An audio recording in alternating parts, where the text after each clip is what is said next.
Hello दोस्तों, आप सभी का स्वागत है आपके अपने YouTube channel Vidyapati coaching centre में। दोस्तों, मैं हूं अजय कुमार और आप सभी का स्वागत है। दोस्तों, आज के इस वीडियो में मैं आपके लिए लेकर आया हूं प्रश्नावली 1.1। दोस्तों, इसमें यह पार्ट 1 है। इसमें हम यूक्लिड विभाजन के बारे में पूरी चर्चा करेंगे। तो सबसे पहले हम जानते हैं इस चैप्टर के बारे में। तो चलिए शुरू करते हैं। दोस्तों, जैसा कि आपको पता है कि ये चैप्टर का नाम है वास्तविक संख्या। तो सबसे पहले हमको जानना होगा कि आखिर में वास्तविक संख्या क्या है। दोस्तों, धैर्य बनाए रखिएगा, क्योंकि अगर आप ये जान जाते हैं तो क्योंकि आपको पता होगा मैं बिहार बोर्ड का बात कर रहा हूँ। बिहार बोर्ड में ऑब्जेक्टिव टाइप्स का क्वेश्चन बहुत पूछा जाता है। अगर आप थ्योरी समझ जाते हैं ना तो थोड़ा मोड़ा बहुत ईजी हो जाएगा आपको। तो चलिए शुरू करते हैं। दोस्तों, ये वास्तविक संख्या है, ठीक है। वास्तविक संख्या में हमको मेन रूप से क्या पढ़ना है, परिमेय संख्या के बारे में पढ़ना है और अपरिमेय संख्या के बारे में पढ़ेंगे। किसके बारे में? परिमेय और अपरिमेय। आप बचपन में पढ़े होंगे कि परिमेय संख्या किसको कहते हैं। तो परिमेय संख्या उसे कहेंगे जो P/Q के रूप में लिखा जा सके। जिसे हम P/Q के रूप में लिख सकेंगे उसको हम परिमेय संख्या कहेंगे। और यहाँ पर एक चीज और याद रखिएगा, Q बराबर नहीं 0 होना चाहिए, तब ये परिमेय संख्या कहलाएगा। जैसे अगर एग्जाम्पल बोले तो 1/4 हो गया, 5/6 हो गया, इस तरह से, ठीक है। आगे बताएंगे और चीज, ठीक है। तो ये परिमेय संख्या का हो गया। अगर अपरिमेय संख्या का बात करें तो इसमें P/Q के रूप में क्या होता है, नहीं लिखा जाता है। P/Q के रूप में नहीं लिखा जाता है। तो कहेंगे सर क्या होता है इसमें? तो इसमें याद रखिएगा √2, √3, √5, √6, √7, ये सब आपका अपरिमेय में आ जाएगा। और साथ में पाई भी अपरिमेय आता है, ठीक है। तो यहां से आप देखिए कि परिमेय क्या होता है और अपरिमेय क्या होता है। दोस्तों, एक चीज और याद रखिएगा, यहां से नोट में हम लिख देते हैं। जिस संख्या का पूर्ण वर्गमूल हो जाए, पूर्ण वर्गमूल, जिस संख्या का पूर्ण वर्गमूल हो जाएगा वो भी क्या हो जाएगा, परिमेय हो जाएगा। अब ये चीज क्या होता है, ध्यान से देखिएगा। जैसे कोई कहे आपको कि √4 क्या होगा, तो देखिए यहां से अगर आप ये देखते हैं कि रूट वाला अगर सबका सब अपरिमेय होता है तो यहां से आप गलत कर लीजिएगा। यहाँ √4 परिमेय हो जाएगा। कहिएगा कैसे? देखिए √4 को आपको पता होगा कि 2 का स्क्वायर क्या होता है, 4 होता है। तो यहाँ से 4 को हम खंड करेंगे तो 2 × 2 लिख सकते हैं। और रूट में निकलने के लिए 2 ठो होना चाहिए।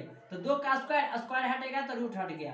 अर्थात इतना बनाने का जरूरत नहीं है, डायरेक्ट हम लिखेंगे कि √4 का वर्गमूल क्या होगा, 2। अगर √4 का वर्गमूल अगर आता है तो ये क्या हो जाएगा, परिमेय हो जाएगा। अगर नहीं तो नहीं।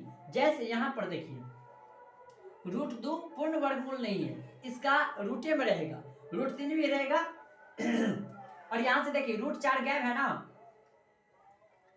√4 क्या हो गया यहाँ पर सॉरी, देखिए यहाँ पर √4 क्या हो जाएगा, परिमेय हो जाएगा। और देखिए आगे चलिएगा तो कहेगा क्या क्या होगा। तो चलिए इसके बारे में हम डिटेल चर्चा करते हैं। दोस्तों, सब्र बनाइए रखिएगा, क्योंकि लंबा वीडियो बन जाएगा, लेकिन आपको शुरू से अंतिम तक का पूरा पता चल जाएगा। चलिए देखिए, अगर कोई बोले आपको कि √16/25 क्या होगा, तो ये परिमेय हो जाएगा या अपरिमेय? क्या होगा, परिमेय या अपरिमेय? परिमेय या अपरिमेय? तो ये आपका हो जाएगा परिमेय हो जाएगा। क्या हो जाएगा दोस्तों, परिमेय हो जाएगा। कहेंगे कैसे? देखिए 16 का वर्गमूल क्या होगा, 4, 25 का वर्गमूल क्या होगा, 5। तो ये रूट से निकल गया ना, इसीलिए ये परिमेय हो जाएगा। अगर हम बात करें कि √3 और बटा √5 ये क्या हो जाएगा, तो ये आपका अपरिमेय हो जाएगा। क्या होगा, अपरिमेय होगा। दोस्तों, अगर आप परिमेय या अपरिमेय नहीं जान पाते हैं तो बस एक चीज याद रखिएगा, ज्यादातर आपको √2, √3, √5, √7 और एक पाई याद रखिए। देखिए ये पाई, इसको पाई बोलेंगे, ठीक है ना। क्या बोलेंगे, पाई। तो ये भी आपका किस में आ जाएगा, अपरिमेय में ये आ जाएगा। ये वाला क्या हो जाएगा, अपरिमेय। और एक चीज यहां से और याद रखिएगा, एग्जाम में कितना बार पूछा जाता है कि आखिर में 2 + √2 क्या हो जाएगा, ठीक है। तो 2 प्लस रूट 2 क्या हो जाएगा, ये भी अपरमेय हो जाएगा। अब कहेंगे सर ये कैसे हो गया, तो देखिए कैसे हो जाएगा, देखिए रूट यहाँ पर 2 क्या है, परमेय है, 2 क्या है, परमेय, 2 क्या है, परमेय है, और ये क्या है, अपरमेय में, अपरमेय है, क्या है, अपरमेय है। और इसमें याद रखिएगा कि परमेय संख्या और अपरमेय संख्या के बीच में चाहे प्लस हो या माइनस हो या गुना का चिन्ह हो या भाग का चिन्ह हो, ये हमेशा अपरमेय संख्या बनाएगा। क्या बनाएगा, अपरमेय संख्या बनाएगा। चलिए ऊपर लिखते हैं, आपको समझने में आसानी होगी। चलिए यहाँ पर लिख देते हैं, ठीक है। अब देखिए यहाँ से परमेय और अपरमेय के बीच में चाहे प्लस हो, माइनस हो, गुना हो, भाग हो, तो ये क्या बन जाएगा, आपका अपरमेय संख्या बन जाएगा। जैसे हम यहाँ पर कुछ एग्जांपल लिखिए, तो यहाँ पर देखिए अगर लिखे 2 प्लस रूट 2, तो यहाँ से देखिए 2 क्या है, परमेय है, रूट 2 क्या है, अपरमेय है। तो परमेय और अपरमेय के बीच में किसका संबंध है, योग का है ना, माने जोड़ का है, इसीलिए ये क्या हो जाएगा, अपरमेय हो जाएगा। इसी तरह माइनस भी दे सकते हैं, इसी तरह गुना भी दे सकते हैं, इसी तरह 2/√3 भी दे सकते हैं। इस तरह से आपको क्वेश्चन एग्जाम में दिया जाएगा ऑब्जेक्टिव में कि इनमें से कौन अपरमेय संख्या है, कौन परमेय है, इस तरह से आपको क्वेश्चन पूछा जाएगा। तो दोस्तों उम्मीद है कि आप ये सब परमेय और अपरमेय के बारे में समझ गए होंगे। तो दोस्तों चलिए आगे बढ़ते हैं। इसके अलावे आप अगर बेसिक इसके बारे में जब हम ऑब्जेक्टिव चर्चा करेंगे जब एग्जाम टाइम में, तो आपको पूरा तरह समझा देंगे। चलिए आगे बढ़ते हैं। अब इसमें कुछ कुछ जो बेसिक चीज है उसके बारे में भी समझ आते हैं, जैसे कि प्राकृत संख्या। प्राकृत संख्या किसको कहेंगे, देखिए प्राकृत संख्या बचपने में हम लोग पढ़ते हैं कि गिनती की संख्या को प्राकृत संख्या कहते हैं। तो गिनती की संख्या हम लोग 0 से नहीं स्टार्ट करते, 1 से स्टार्ट करते हैं।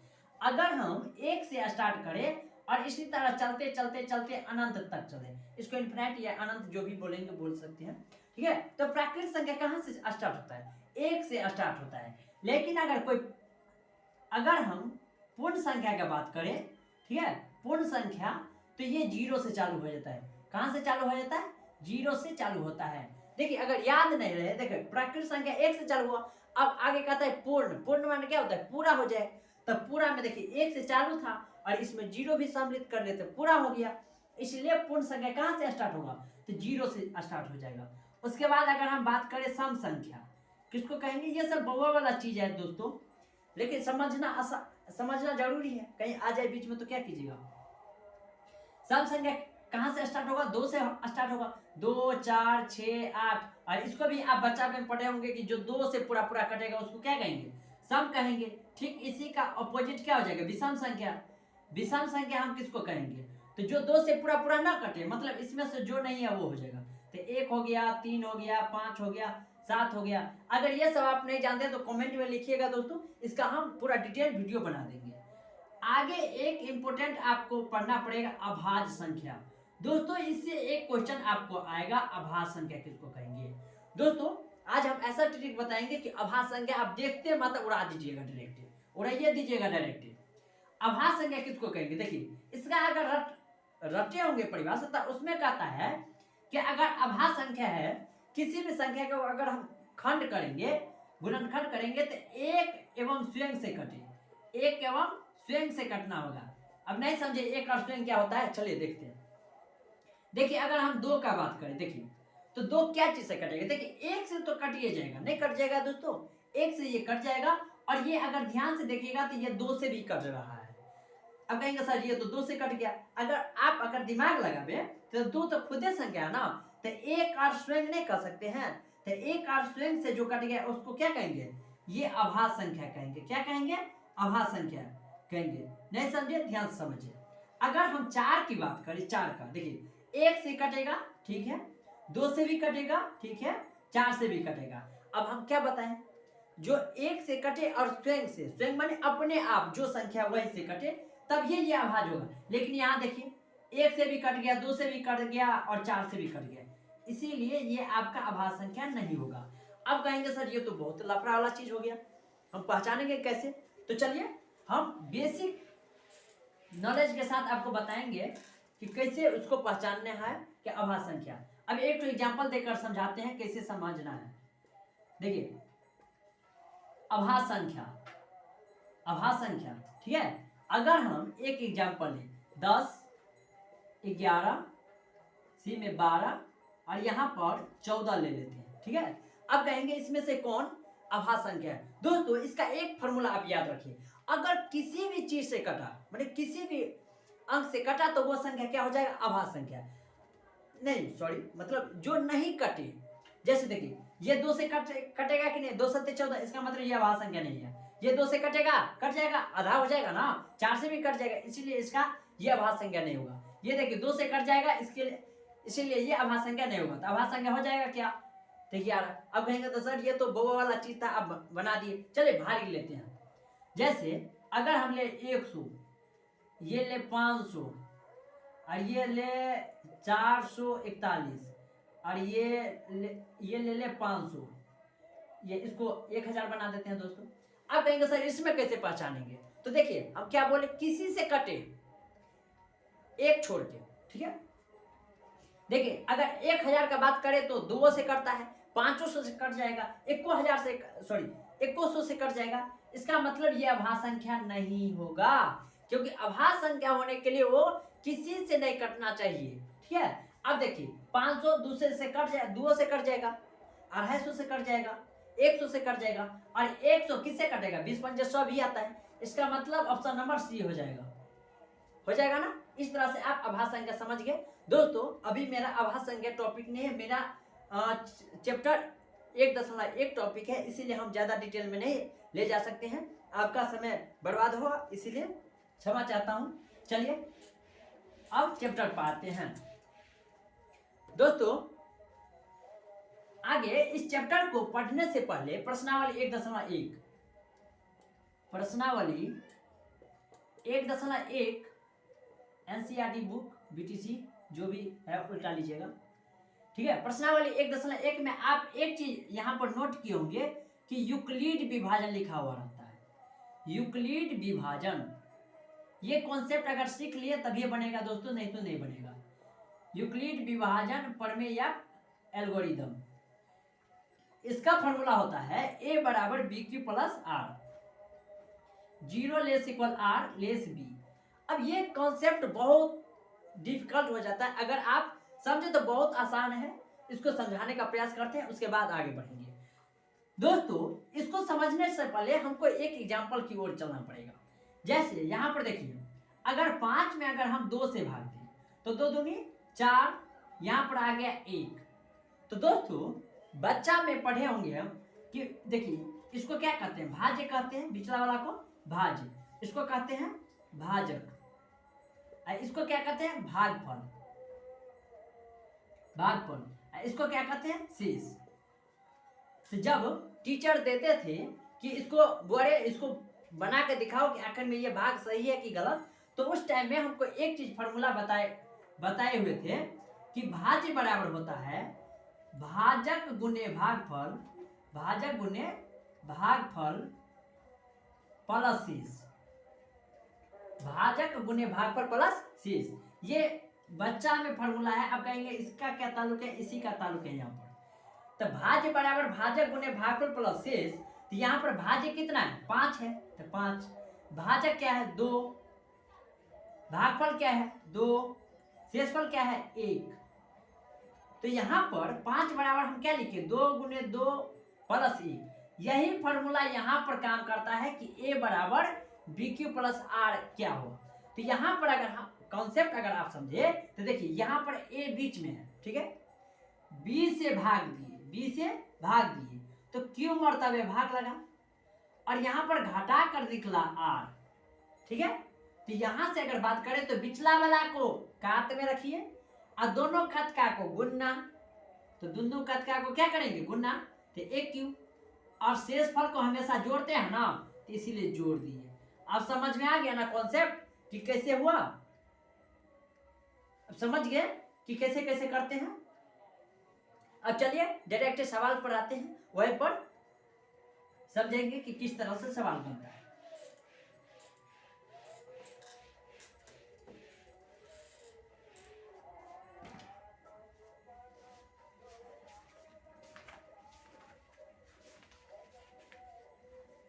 दोस्तों पहला सवाल चैप्टर में है अगर आपके पास बुक होगा तो उल्टा लीजिएगा, मेरे पास बुक है।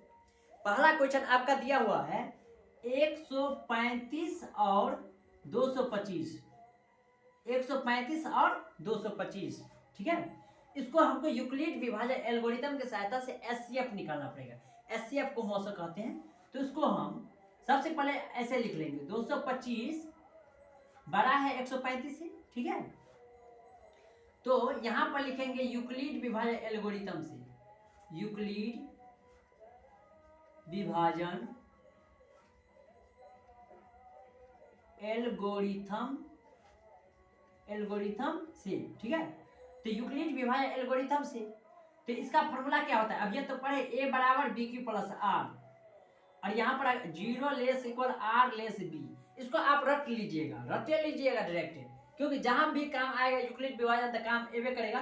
बस नहीं अगर ये लिखिएगा ना तो ये लिख लीजिएगा a बराबर बी क्यू प्लस आर, ठीक है। इसके लिए हम दाईं ओर बनाते हैं जिससे आपको समझ में आ जाएगा। देखिए यहाँ पर 135 से, देखिए 135 से इसमें हम मौसा लगाएंगे, मौसा जैसे बनाते बचपन में उसी तरह पहले हम ये बना लेते हैं, इसके बाद ये बनाएंगे, ठीक है। देखिए 135 को अगर हम एक बार पढ़ेंगे तो 135, तो यहाँ से 5 में से 5 गया तो 0, और ये 12 एक पर चलेंगे तो 12, 12 में से 3 गया तो 9 हो गया। इसको नीचे खींचे और 135 को इधर लाए, ठीक है।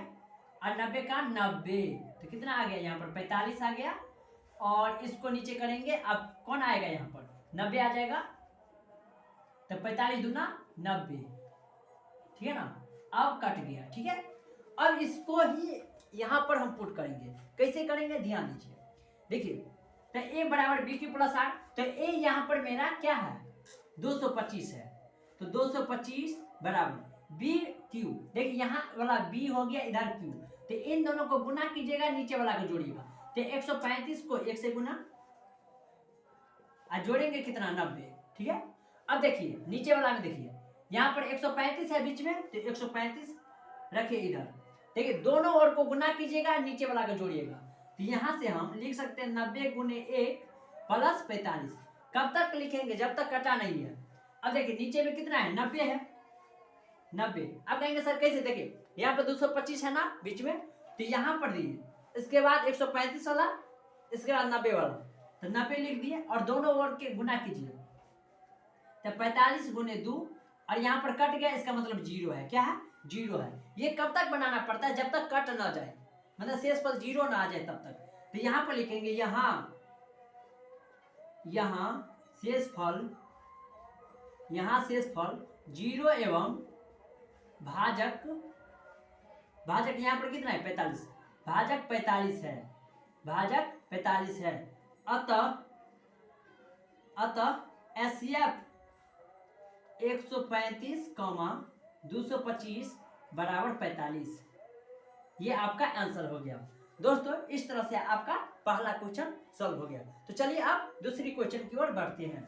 अगर आप स्क्रीनशॉट लेना चाहते हैं तो ले सकते हैं।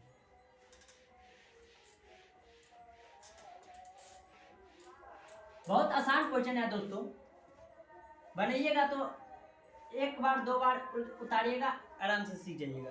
अगला क्वेश्चन है 196 और 38,220 है दोस्तों। यहाँ पर इसको पहले बनाइए लेते हैं हम। 38,220 को हम बीच में रखेंगे, ठीक है, और 196 से भाग देंगे। इसका एक ही 195 ही होता है, जिसको गुना करने पर इतना आ जाता है, एक के बार में आ जाता है, ठीक है। तो यहाँ से सबसे पहले यहाँ पर लिख लेते हैं कौन बड़ा है यहाँ पर, तो 38,220 बड़ा है 196 से, ठीक है, बड़ा है। अब लिखेंगे यूक्लिड विभाजन एल्गोरिथम से, यूक्लिड विभाजन एल्गोरिथम से, ठीक है। यहाँ पर अब फॉर्मूला ऐड करते हैं। फॉर्मूला क्या होगा, a बराबर बी क्यू प्लस आर, और अगले वाला 0 less equal R less B, ठीक है। और यहाँ पर एक की जगह पर कौन चीज रखेंगे, जो बीच में रहता है, जो बीच में रहेगा उसको हम एक की जगह रखेंगे। तो यहाँ पर कितना है 38,220, ठीक है। अब बी की जगह शुरू वाला 196, क्यूब की जगह बाद वाला भागफल 195 और आर की जगह जो शेषफल, तो मतलब यहाँ पर कट गया, इसका मतलब 0 आ गया। तो लिखेंगे यहाँ शेषफल 0 एवं भाजक 196 है, भाजक 196 है। अतः एचसीएफ ऑफ 196, 38,220 बराबर 196, ये आपका दूसरा का आंसर हो गया। तो दोस्तों उम्मीद है कि आप समझ गए होंगे। तो चलिए शुरू अगले क्वेश्चन की ओर बढ़ते हैं। दोस्तों बहुत लंबा वीडियो लंबा हो जाएगा, इसीलिए हम जल्दी जल्दी बनाने का प्रयास करते हैं। थोड़ा आप 67, 867 और 255, 867 और 255, ठीक है। तो इसमें से बड़ा कौन है? 867 बड़ा है किससे? 255 से, 255 से। तो पहले लिखेंगे यहाँ पर यूक्लिड विभाजन एल्गोरिथम से, यूक्लिड विभाजन